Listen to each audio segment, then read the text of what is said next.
Good afternoon, everyone, and welcome to KnowTalks as the Knowledge Summit hosted by the Mohammed bin Rashid Al Maktoum Knowledge Foundation moves digital.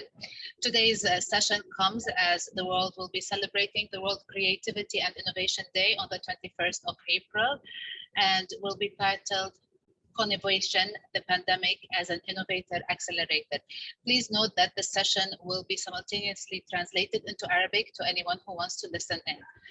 My guest for today is Futurist and Innovation Strategist Anders Sörman-Nilsson, and our session is titled Covinnovation, the Pandemic as an Innovation Accelerator again. I will be your moderator. My name is Maya Hojeij, and I am Senior Business Presenter at Asharq News.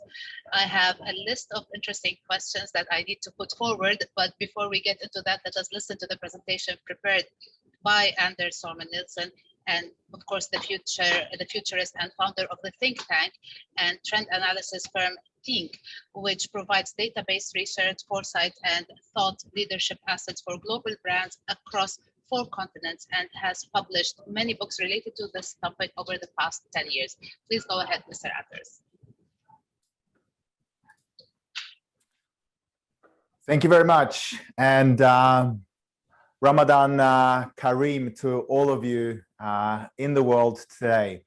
And thank you particularly for those of you who logged on early, nearly an hour early, to also get a little bit of a sneak preview of the future when we were doing our technology check. It's good to see that you're all inspired by the future. Ladies and gentlemen, let me move forward, and let me also just say that courtesy of the MBRF, all the slides are available for you to download, either to really satisfy your very digital minds, or even if you've got a very analog heart, feel free to even print them out to your heart's content, but make sure you carbon offset that usage of paper by planting a few trees at the same time. The slides are available on this little bit.ly URL, so make sure you grab those slides, ladies and gentlemen. All right. Without further ado, ladies and gentlemen, we are now in the year 2021, and we have the benefit of hindsight to a degree to look back on the year that was, the year 2020 that we will always remember. It wasn't the kind of 2020 vision that we had all imagined. That year 2020 sounded very futuristic. Yet in many ways, we felt like we were in lockdown mentally and physically during that pandemic year, which is continuing into the year 2021. If we cast our minds back a little bit further than the year 2020, back in 1931, the Country Gentleman magazine, which was the premier publication in the North American agricultural economy of the era, imagine what the farmer of the future would look like in 100 years' time, in 2031. Now, back in 1931, most American farms did not have a tractor. Most did not have electricity. And most of the labor on the farm were done either by human brawn or by animals. Yet somebody, maybe a futurist, imagineered the image that you see on your screen in front of you. A farmer sitting in front of his or her LED screen, managing remotely the Internet of Things enabled devices that would get the most yield out of the earth. Now, that future did not arrive in 2031, ladies and gentlemen, but it arrived in 2020. All of us, of course, in lockdown, managing our affairs via the digital interface. Technology has become truly our lifeline. And as a result, no matter what career, no matter what organization you work for, today we're all working for technology companies with a license in our old industry. Today, if you're a retailer, you're a technology company with a license in retail. If you're in banking, you're a technology company with a license in banking. If you're in agriculture, you are a technology company managing a fleet of drones, of doing heat mapping and using precision technology to get the most yield out of your fields, be that via horizontal or even via vertical farming. This, ladies and gentlemen, also is the early dawn of an emergence of a second human renaissance, a flourishing of human creativity.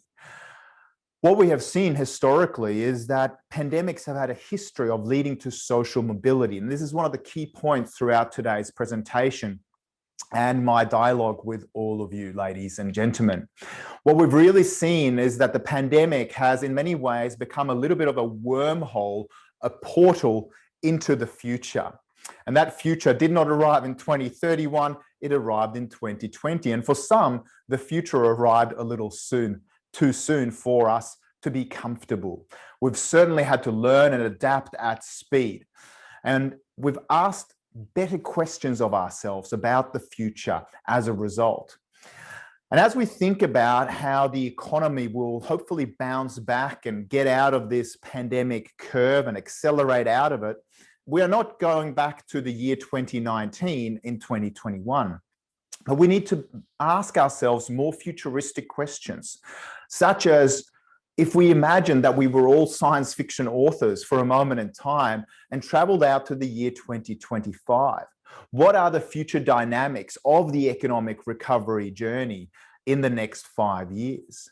And as a tactical question to all of that, as you think about your own organizations, how do you build sustainable brands and trust in a future where both business and consumer confidence was shattered and values and behaviors have shifted to a new future? Now, as a futurist, I'm also a little bit of a traditionalist, and dare I say, maybe even a little bit of a humanist at times. And I want to explore with you, before we talk about some major innovation and creativity trends with you, why on earth a futurist would also be a bit of a traditionalist and a humanist. Let me take you back, ladies and gentlemen, to my native city of Stockholm, Sweden, for a moment in time. To a time back in the 1910s, a few years ahead of the Spanish flu breaking out in Europe, to a time when things were just a little slower, just a little quieter.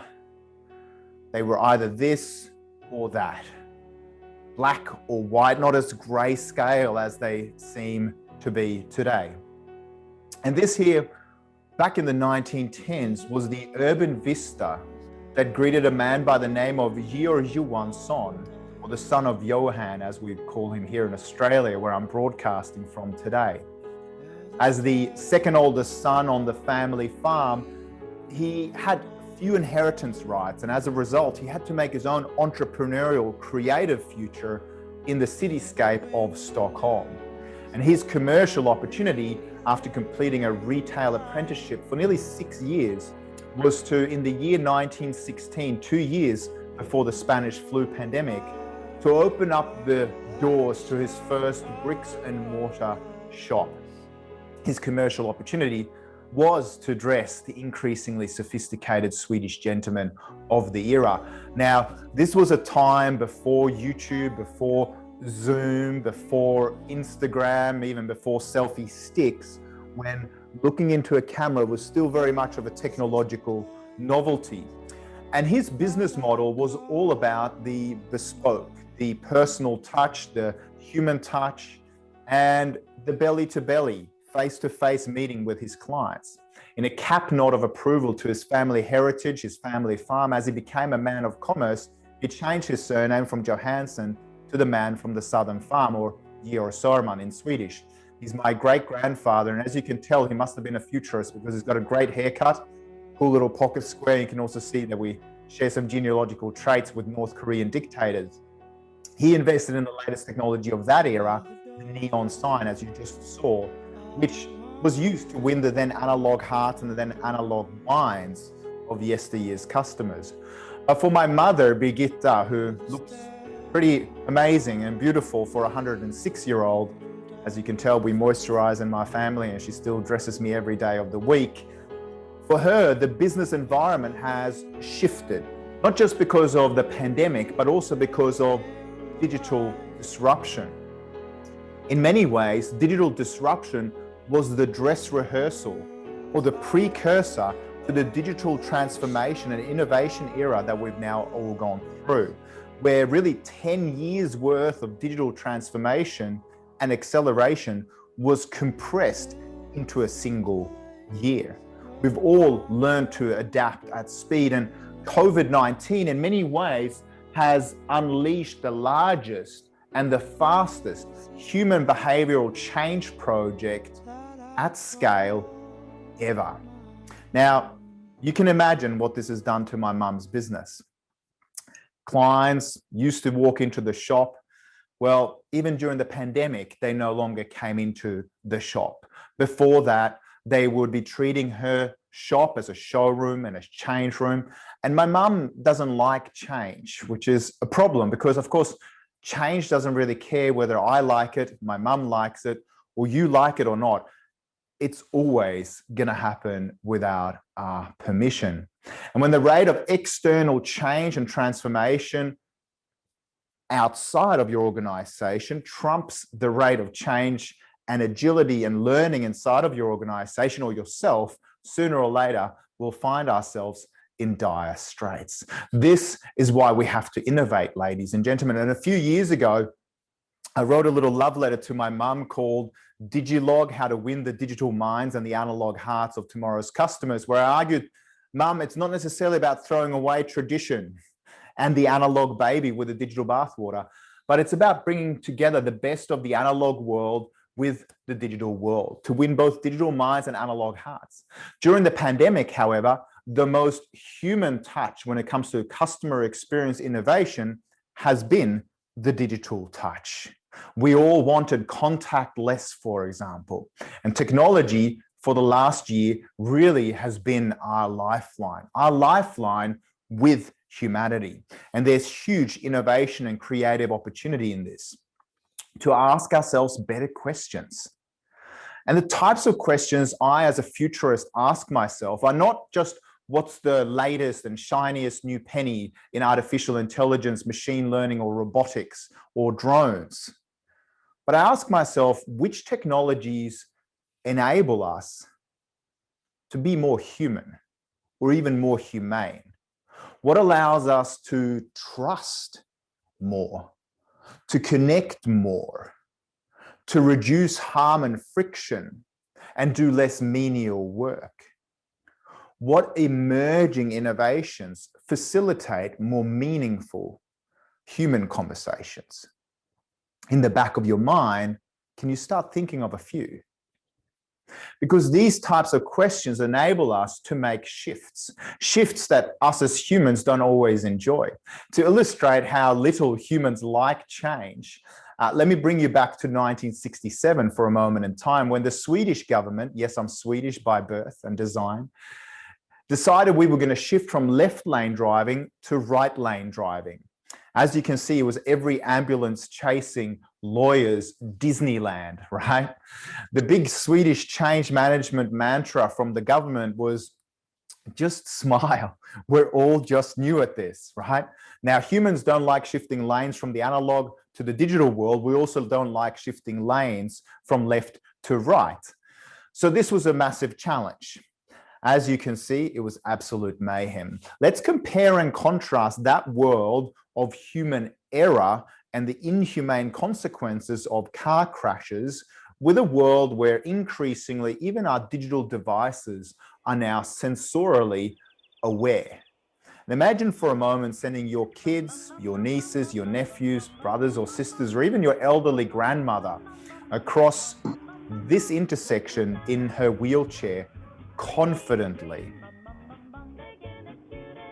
Now I can feel the virtual heartbeats per minute here across the Middle East, all of a sudden jumping through the roof. Now, according to the World Economic Forum, over the next 10 years, we'll be able to save 1.1 million, yes, human lives courtesy of autonomously aware vehicles. When I recently returned from my most recent international holiday in Liguria, Italy, and I managed to escape unscathed, I personally welcome the day when humans are no longer behind the wheel. So when I recently shared this video to one of our clients at Bharti Airtel in Mumbai, they said, Anders, this is nothing new. This is what it looks like in Mumbai every day of the week. Plus we have semi-autonomous cows on those streets as well. My mum always says, Anders, the digital world feels sort of digitally dehumanized, but I would argue that the digital world can be more human than anything we could offer in yesteryear. And what is also beneficial to all of us in this early emergence, the early dawn of a second renaissance, is that increasingly menial and mundane types of tasks can be outsourced to machines. This is wonderful news, because I don't know that many people that love punching spreadsheets or doing data entry. Put up your hand and raise your hand digitally in Zoom today if this is the meaning of your life, right? But rather, us as humans are now becoming liberated to do less of the left brain work and increasingly do more creative, innovative, entrepreneurial work. Less of the menial and the mundane, and more of the meaningful and the humane. We can take the robot out of the human. Recently, together with Adobe, we have launched a diagnostic called the Adobe CQ. It's kind of like a creative intelligence test or an intelligence test for your creative leadership. And both in that diagnostic, which is available free online, and I encourage all of you to take it, and also in our report together with Microsoft on how artificial intelligence is being deployed by retailers in their retail renaissance, what we are seeing is that increasingly when we're handing over the menial and the routine and the mundane to computers and to AI, our human brains are free to flourish. This is the opportunity right now. Now, in my family, like so many other families that I'm sure are here today on this particular conversation, but also that you would know of around the world, we've lost lives and livelihoods because of the pandemic. But at the same time, if I historically had to choose one pandemic for me and my family to live through, I would still choose this one. If we cast our minds back to the time of the Black Plague for a moment in time, to compare and contrast that world, in a very anti-scientific, anti-data science move, the Pope of that era decided that because he thought cats were the vectors of the devil, he decided to kill off all cats. Now, they are the natural enemy of rats, who did actually carry the bacterium. Because there were fewer cats, there were more rats. And this had an exponential impact on the tragic loss of human lives across the world. In Florence, for example, the later epicenter of the Renaissance, 50% of the population lost their lives. And it didn't just over-index for older people. Today, science and technology is on our side.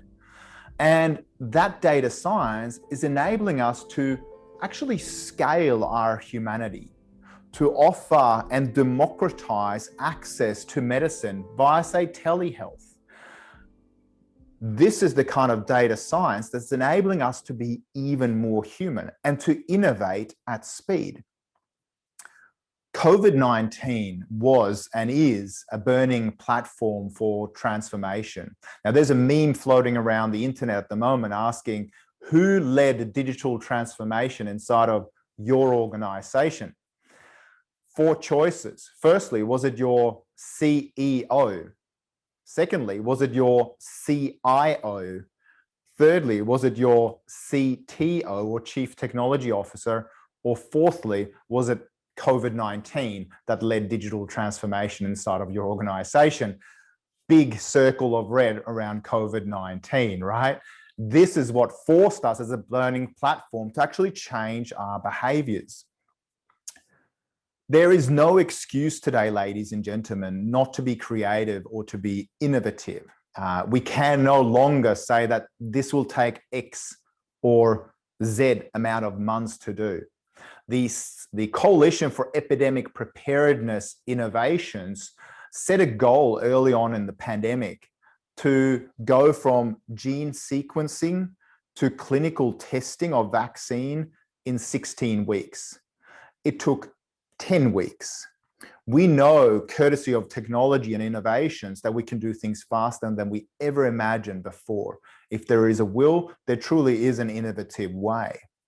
The likes of Zipline, a drone company, has now partnered up with the state of North Carolina to distribute PPEs, tests, and medicines via drones in remote communities. We are scaling our humanity at speed, and no longer on the Diffusion of Innovations Index, so named after Everett Rogers' sociology observations about how innovation spread through society. Is it okay to be laggards anymore? We have to innovate and create even faster, ladies and gentlemen. And also, when it comes to our innovations, we need to look at the most futuristic styles of companies to understand where customer expectations are being set. Customer expectations are now set at you solving problems before they even become problems. Let me give you an example of this. Innovations and creativity in branding used to be about brands essentially telling us what they stood for, right? It was a one-way conversation. It was a monologue in many ways. Then through social media, branding became a dialogue between the brand and, through social media, the consumers. Now, courtesy of the Internet of Things, what we are seeing is a trialogue between the brand, the consumer, and the object. And an example of this in an era of the Internet of Things, of course, are things like electronic vehicles, like Teslas. Now, I don't know about you, but I get a little bit of status anxiety or maybe range anxiety every day when I look at my iPhone or other people look at their Samsung devices and the battery starts running low. Sorry for raising these traumatic experiences for you here in the room, in the virtual room today. Now, one of the biggest challenges towards Tesla adoption in some parts of the world has been people's sense of range anxiety. In other words, where is the next supercharger station going to be? Now, imagine your sense of range anxiety if you're fleeing with your family and your most beloved belongings down the highway in Florida during Hurricane Irma, and all of a sudden in your Tesla, when you're fleeing with your family and your photo albums of the family, all of a sudden the Tesla battery starts running on yellow. Do you think you're giving yourselves a few claps on the shoulder saying, great, I'm so happy I am an early adopter of new technologies? Or do you think you're getting some negative glances through from the passenger seat next to you, right? All of a sudden, however, as the petroleum-based vehicles overtake you, Elon Musk comes across the dashboard and goes, fret not, human, we've just remotely upgraded your software and your battery via the cloud so you can safely get out of harm's way. True story. What do you think your relationship to that previously cold piece of technology has now just become? It's become anthropomorphized. They are now coding for humanity, coding to solve for human problems that might occur in the future before they even occur. What kind of ideas does this conjure up for you? If you take this idea of predictive customer experiences a step further, we can apply this in different fields. For example, one of our clients at MetLife in Singapore have collaborated across the Ethereum blockchain with the Singapore e-health records and with Swiss reinsurance, as well as GPs, or general practitioner doctors, in Singapore to offer a new type of blockchain-based insurance for women in Singapore that have had a pregnancy confirmed. When the pregnancy is confirmed, and in Singapore, 20% of Singaporean women eventually suffer from gestational diabetes during their pregnancy, they are offered to take out an insurance on the Ethereum blockchain. Now, at week 20, if the gestational diabetes is confirmed, you don't even need to file a claim. The money just gets paid out and everything gets taken care of. This is trust and humanity coded on the blockchain as a type of creative and innovative way of extending our humanity as brands to the people that we touch digitally, right? Now, recessions have had a history of becoming baptisms of fire, of creativity and innovation. During the Great Recession in North America and across the world, we saw the rise of new business models in the late 20noughties of the likes of Uber and Airbnb as part of the frugal creative economy.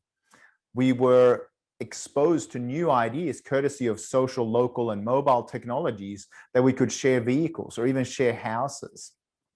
During the SARS epidemic in China in 2003, we saw the rise of JD.com, of Taobao, of Alibaba. As people could no longer go to their physical stores, they had to digitally migrate into a new world to transact and get their necessities.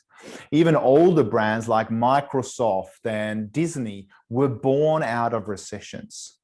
We know historically that pandemics have had a history of leading to social mobility. After the Black Plague decimated Florence, we also saw that because labor was so scarce, there were investments in new technologies, but also labor got paid more. As a result, peasants became artisans, artisans became merchants, and merchants became new noble men and women. And of course, leading to the dawn of art and scientific and humanistic thought that we still treasure to this day. We are at the beginning of such a reset, ladies and gentlemen. And the data and the science shows us that even during the Great Recession, companies that overinvested, or not overinvested, but rather invested in innovation during the slowdown, outperformed during the slowdown their peers by 10% and during the recovery by 30%. Now is the time to innovate and to create, ladies and gentlemen. The other key point here when it comes to innovation is to take a stark look at our organizations and teams. Are they cognitively diverse? Because the research shows us that companies that are not diverse or cognitively diverse are paying a penalty for not being gender, culturally, ethnically, and cognitively diverse. For example, companies with more diverse management teams have a 19% higher revenue due to innovation. And in research in Europe, what we find is that having a high percentage of female managers is positively correlated to those firms having a higher level of disruptive innovation. In other words, when we have different types of thinkers inside of our organizations, we facilitate creative abrasion, leading to more innovative ideas. And as you can see on this XY chart as well, the more diverse the teams are, the more revenue from new products and services those organizations are actually able to nurture. If we are not diverse as organizations, we are paying a revenue price. One great way to monitor our cognitive diversity is to do things like the Herman Brain Dominance Instrument, to actually map whether your organization is more left brain or more right brain, more cognitive or more practical. Because organizations need to create, and we have to innovate new ways of doing things for the future to truly be sustainable. At one of our clients at Lego, Tormund Askildsen said that 99% or 99.9% of the world's smartest people don't work for Lego. So they open up their innovation and creativity processes to engage with both their customers, consumers, and they started co-creating. They started opening up almost like intellectual APIs with new styles of partners in how Lego operates and innovates. And they do so in a very data scientific way. Now, Google this very, very carefully. Toys for adults. This is a huge growth market for Lego. They create toys for what's known as kidults, because the data and the research shows that not just my son, who's 4 years of age, plays with Lego, but I also do too. And as a result, they brought a suite of toys that are more attuned to the kidult population. My final points today are around sustainable innovation. We have great spokespeople like the then 16-year-old Swedish Lady Greta Thunberg, encouraging all of us to make sure that our innovations and our business models are in line with the Sustainable Development Goals. Ask yourself whether in your organization you are aligned to these Sustainable Development Goals.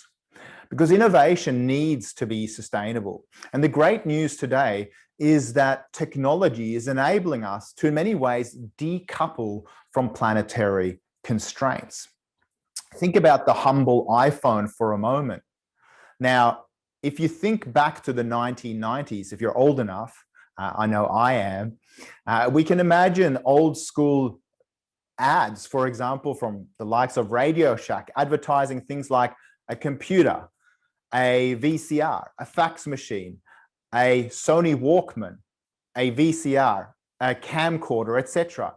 All of those devices are now in your iPhone.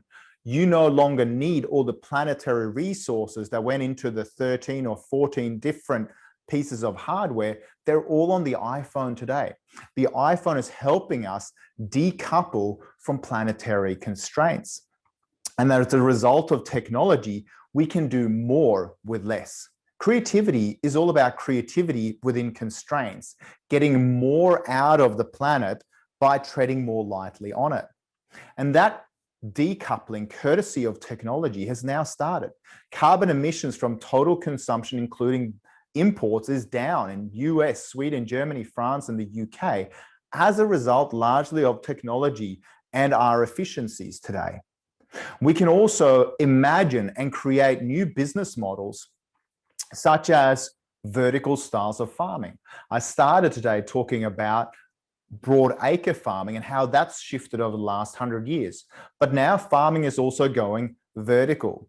Plenty, which is a startup out of Stanford University, are now putting farms into very urban environments so that your food is super or hyper local. They can house 350 times as much produce than a traditional field farm of a similar size. And they claim to use 1% as much water, no pesticides, and seeds that are developed for flavor rather than duration to travel, to ensure that we get fed locally, even if we live in urban environments.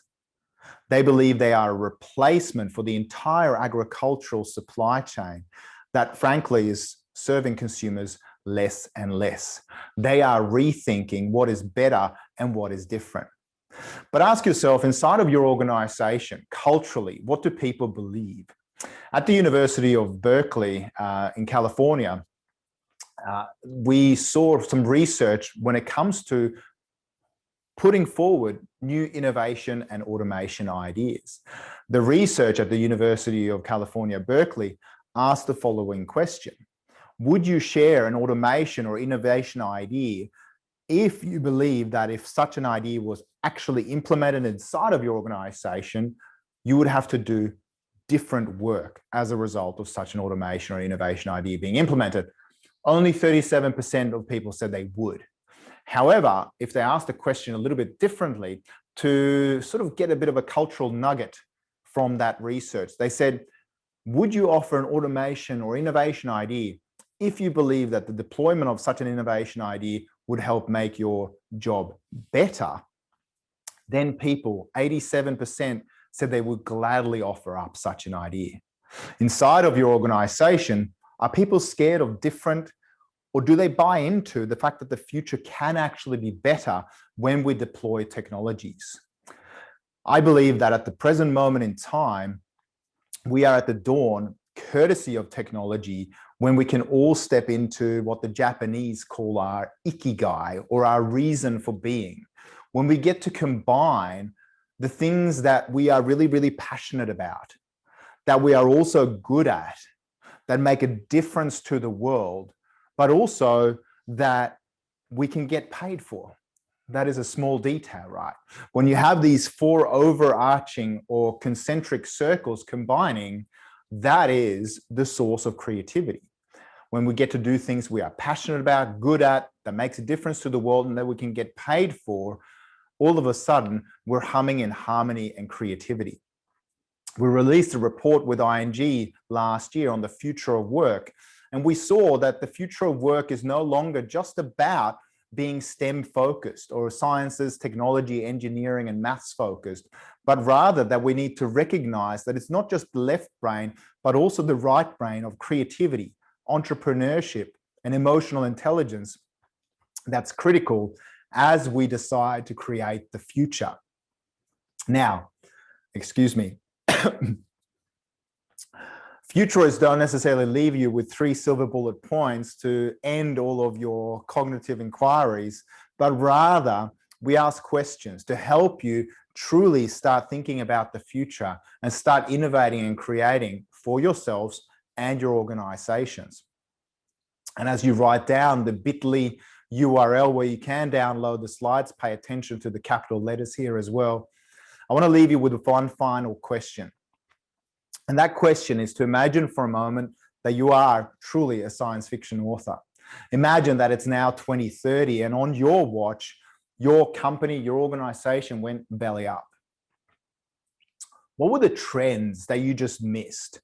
What were the signals from the future that you just ignored? And what were the investment decisions, either in yourself or inside of your organization, that you just delayed and delayed that led to that demise? And instead, what change will you make today to prevent that from happening? Now, we are at the early dawn of a second renaissance. And if there were 4 things that I believe you should take away from today's presentation, it is the following.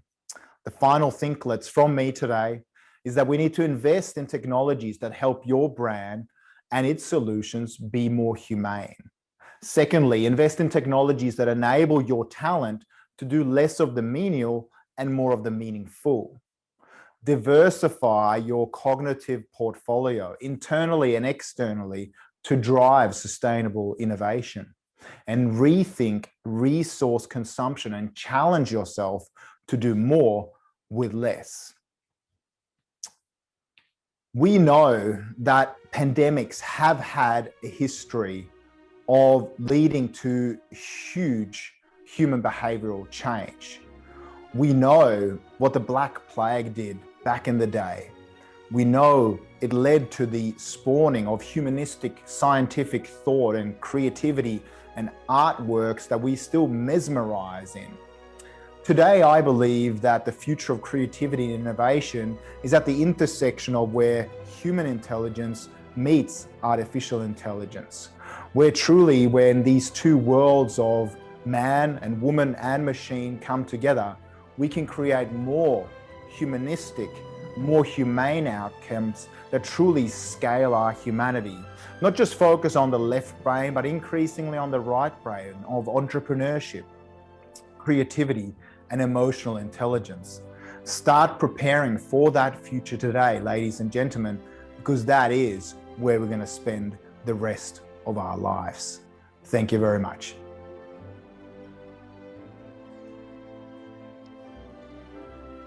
Thank you very much, Anders. It was a very, very thorough presentation. Thanks a lot. I just want to remind our audience that translation is available, live translation in Arabic if you need to move forward. I had many questions for you, Anders, but I think you answered most of them throughout your presentation. But we do have a lot of questions coming in from the audience. There are some of the questions were common amongst many of them. Mostly, one of the questions that came up a lot was humanization versus digitization. So how can we maintain our humanity? You mentioned that. I will give you a couple of minutes to give us a quick answer. How can we maintain our humanity while we digitize our life and follow innovation? Yeah, very good question. Well, I think it's about finding the right balance. I mean, a simple example is how we interface with nature. I think it's very important, you know, as humans to actually reconnect by digitally disconnecting at times, whether it's going to the beach in Dubai or exploring the beautiful, you know, sand dunes or the desert. For us, for example, as a family, it's getting out in the national parks in Sydney. For my son, it's a different type of education, which is without screens. He goes to a Montessori school, for example. So we try and sort of go a little bit traditional and old school at times, while of course also being very, digitally savvy at the same time and ensuring that we're still digitally literate. But I do think it's important to just find that balance between the analog and the digital world as one way. I also think that it is important to reconnect with our hearts and our empathy for our fellow human citizens around the world, and to realize that we only have one planet. There's no planet B, as the catchphrase goes, and to really weave through social impact investing and mindfulness in everything that we do. And that's increasingly starting at a young age. I know even in my son's school, in his Montessori school, for example, they are now doing things like yoga and mindfulness from a very young age, from 3 years of age, and to try and really develop humans as Renaissance men and women of the future. Anders, I just want to remind our audience that this is hosted by the Mohammed bin Rashid Foundation in addition to the UNDP, and you did mention the Sustainable Development Goals. We have a question from Salem Masan, who says, how do new companies, how can they succeed in aligning their business models with the SDGs, and particularly which goals have a direct relationship with innovative business models? Oh, wow. Good question. I think, there's some really great resources via the United Nations and to have a look at and to see. Even a great exercise for any organization is to actually look at the goals and see how you can attach certain aspects of your business model to a variety of those different goals, right? So, what are you doing in terms of diversity? What are you doing in terms of resource consumption? What are you doing in terms of inclusion? Whatever it happens to be for your organization, make sure that you at least start with some of those. I don't know that there's one area in particular that's going to necessarily drive even more innovation, but I guess, even in today's presentation, we've talked about sustainability, resource consumption, and certainly, the benefit of being a diverse organization. And in terms of driving innovation. So maybe that's a little bit of an answer to that particular question. But I do think it's a great audit to go through. And even if you're not performing on all of the measures at the moment, it's a great starting point for ensuring that you're going to be sustainably innovative for the future. I'm trying to combine some of the questions here. So a question that came up a few times as well is, if we want to look at developed countries versus emerging countries, first world countries versus third world countries, in terms of how much innovation they can instill into their economic model or even their business model in every way, there is a big difference with what is available to them in that line. How can they innovate? How can they use when they have less? Okay, so the people do talk about the digital divide, or the challenge in terms of the haves and the have-nots in terms of digital infrastructure, even the speed of internet, for example. And I think it's pertinent to acknowledge that certainly is either an enabler and can also be a disabler if we don't have access to energy, for example. If we don't have if we don't have lighting in our villages, it might be harder to scale a new tech startup, right? So that we have to acknowledge that, which is why battling energy poverty is very it's very critical, and why having fast technology and access to the internet really should be a human right, because it is the information highway of humans. At the same time, there are heartening examples of people using fairly basic technologies to innovate, whether it's the stories of M-Pesa payments in Kenya and M-Pesa mobile payments in Afghanistan, for example. there are new models even using old school technologies. And there's a great story out of India in terms of fishermen in Kerala, and this was part of a case study in the Quarterly Journal of Economics a few years ago, who measured the impact of a simple Nokia mobile phone, feature phone, no internet, and how the fishermen used the piece of technology. Now, traditionally, the fishermen in Kerala, India, they would go out to sea, catch the catch of the day, go back to shore. And even though when they were out at sea, they have 11 different harbors to choose from that were equidistant from their fishing waters, oftentimes they would go back to the same harbor and the same market to sell their goods.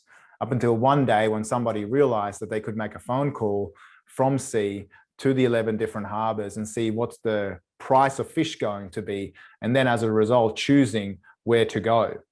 And the research showed that the yield and the dividends as a result for the fishermen that mobilized and digitized were greater, and the price of the consumer also fell as a result of less wastage in the sort of perfect meeting of demand and supply. So technologies don't always have to be, that sophisticated, right? But it's using the tools in front of us for something and figuring out how they can solve particular problems. Okay, another topic that came up a lot from several of our listeners is related to globalization, but there are different angles here. So I'm translating one of the statements made. One of our guests says, we are moving from social separation to technical globalization or technological globalization. I would like your comment on that. And relevant to that, a question, how does globalization affect innovation? Wow. Okay. So the first one, I'm just trying to differentiate there. So we're saying we're moving from social isolation, did you say? Social isolation to technological globalization. Okay. I think I'm understanding where the person is heading. So I think we're seeing, I mean, just to touch base on that particular topic, I mean, globalization in many ways, up until COVID hit, was a matter of, people flying here, there, and everywhere, and very integrated business models around the world, outsourcing, and all the rest, right? But now I think that they're really, courtesy of this kind of interface, we've also seen a new way of connecting digitally to a degree that wasn't possible before. So there's definitely a new level or layer, a digital layer, to the globalization efforts and the direction that we're been heading towards for a long time. And it's going to be interesting just to see what's possible with that. And I'm thinking in terms of both, talent attraction and collaboration and creativity, when the likes of Facebook are all of a sudden saying that, hey, our people can work from home forever, and we'll be able to recruit the best people in the whole world. And they may never step into a headquarter of Facebook, for example. That's a really interesting world. It's going to be fascinating to study whether that type of globalization or technological globalization will hamper, or whether it will also harness creativity and drive innovation forward. So that's my comment on the first one. The second point, just refresh my memory on the second part of the globalization. How does globalization affect innovation, or how does innovation affect globalization? I think that was the question. Yeah. Yeah, I mean, I think we've also seen some anti-globalization moves in recent years, whether it's, through politics and previous, presidents in the United States, for example, or in the United Kingdom and other parts of the world, which have been or in Brazil, which have been very anti-global and very nationalistic. And I think even during COVID, we're still seeing it with the rollout of vaccines, that there is, national fervor and a protection of your national citizens. We know here in Australia, for example, we've managed the pandemic very well. Luckily, we're an island, but, some of the vaccines which were due to arrive here were held up in Italy because, and I think, fairly so in that particular instance, because Italy is hit much harder by COVID than we currently are in Australia. But we'll see that playing out even more, I believe. So it's going to be interesting to see beyond the pandemic. We're seeing some collaboration and innovation, but at the same time, there's also these sort of anti-collaborative moves by national governments. So we'll see what the future holds in terms of the future of globalization. But definitely, I think the digital layer of globalization is here to stay. Anders, you've spoken many times about the analog versus the digital. You even mentioned your mother during this presentation, and you've mentioned before in several presentations that she has not read the book that you wrote for her. Has she read it? Oh, she's read bits and pieces Okay. of the book by now. Sadly, I must say that her business, she did have to sell her business. 104 Okay. years of age earlier this year. I think the pandemic sadly showed up both underlying health problems for humans, but also for business models. And the reality is, my mum was she's still alive, kicking and well. We hope she lives for many more years. We hope so, of course. Yes. Hopefully actually selling the business in the pandemic, while it wasn't very profitable for her, hopefully has given her many more years as a human to be a good grandmother and engage with a family and not work 7 days a week. Well, but she definitely did read a few pieces. She's taken on some of the advice. You can read about this in Amazon or your local bookstore. I did move back to Sweden for 3 years to see through a digital transformation with mum, which was quite a humanistic, but also some intergenerational tension in trying to lead a change project inside of her organization. That brings me some of which was successful, some of which wasn't. Exactly. This brings me to another question, which is directly related to the analog versus the digital. People who are not able to make that quick change now in the year of the pandemic, what will happen to them? We're not talking about people who are old, people who are in their early 30s, maybe in their mid 40s, who are young and still have a lot of years to add to the workforce. But they have their jobs have been canceled for one reason or another.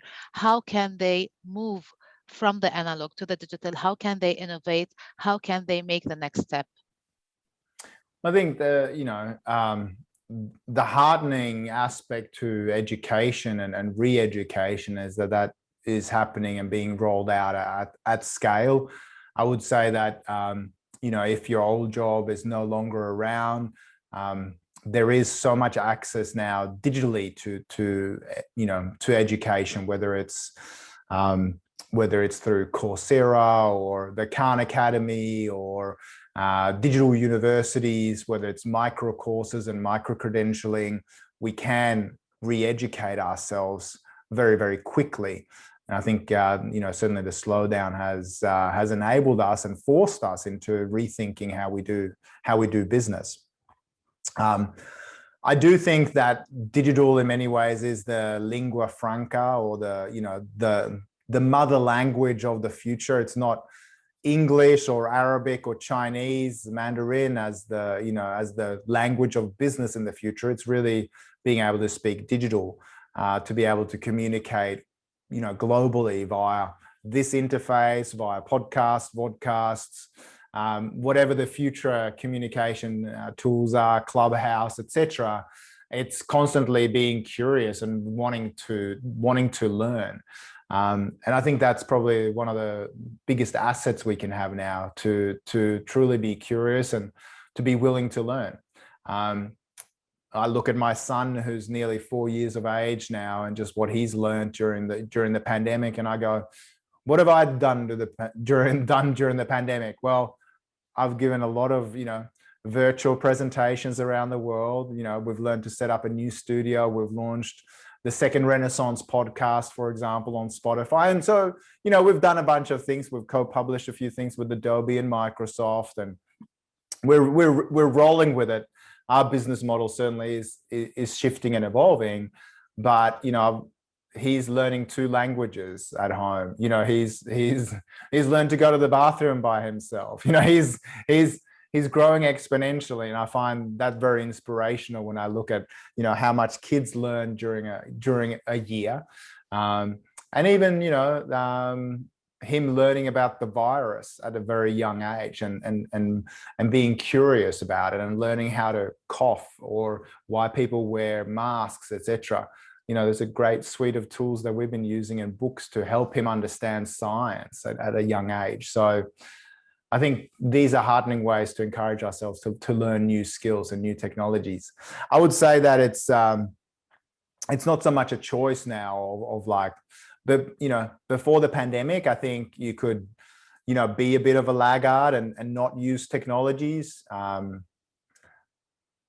That's not going to be a choice anymore in the future. People will be left behind, both business models and people, unless they really, you know, started using new technologies. I must say the heartening thing about my mother is that she now uses her iPhone from Sweden to read story time via FaceTime to my son in Australia. So, you know, she's finally getting the digital world.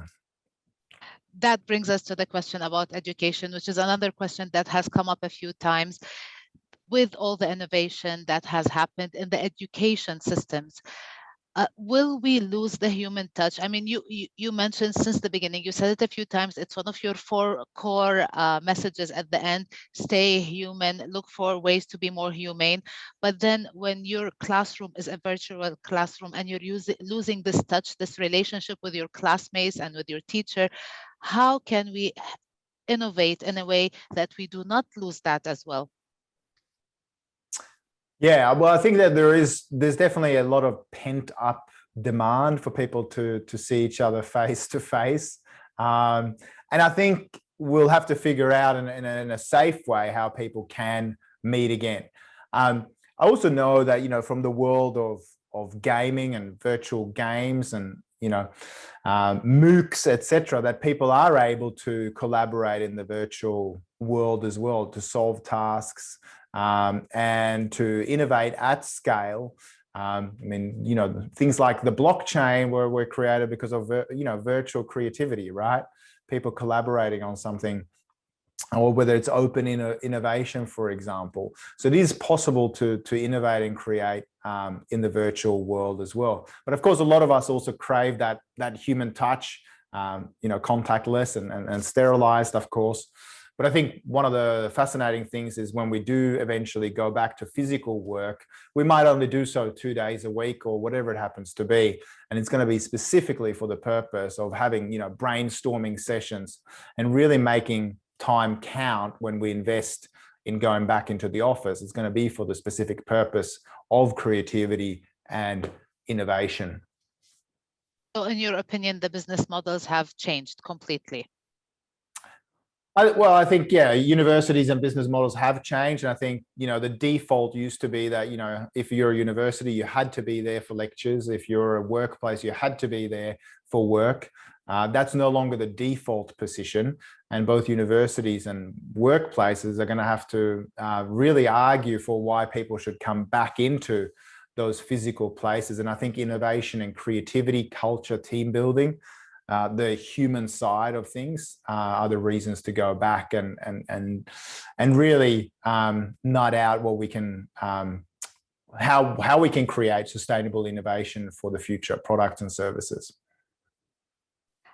Anders Sörman-Nilsson, thank you very much for joining us at the KnowTalks. We have at least 60 more questions, but I couldn't get them all through to you. Very, very interesting conversation. Thank you so much for today's session titled Covinnovation, the Pandemic as an Innovation Accelerator, which is hosted by the Mohammed bin Rashid Al Maktoum Knowledge Foundation in collaboration with the UNDP. Thank you, and thank you, dear listeners, for being with us throughout this conversation. And you can easily download the presentation that Anders has shared with us. It's, I think, available on the meeting. Thank you so much, Anders. It was a pleasure. Thank you.